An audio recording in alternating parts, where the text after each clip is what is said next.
నాదొక్క కోరిక.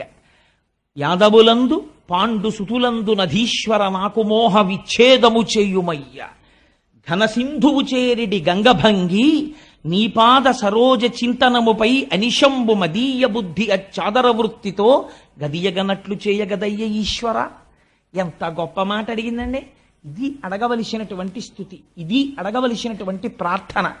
ఎంత గొప్ప మాట అందో చూడండి. ఆవిడ అంది యాదవులందు పాండు సుతులందు. కానీ కృష్ణ, యాదవులు ఇంత గొప్పవాళ్ళు, ఆ యదువంశంలో ఉన్నటువంటి యదుమహారాజు యొక్క కీర్తిని ప్రకాశింపచేయడానికి పుట్టినటువంటి కృష్ణ పరమాత్మ అని నాకు యాదవుల మీద ప్రీతి ఉన్నది అంటే వేరెవరి పట్ల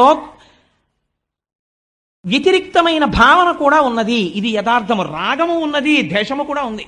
నాకు వంకాయ పచ్చి పులుసు అంటే చాలా ఇష్టం అండి అన్నాను అనుకోండి. అంటే బహుశా వంకాయతో కూర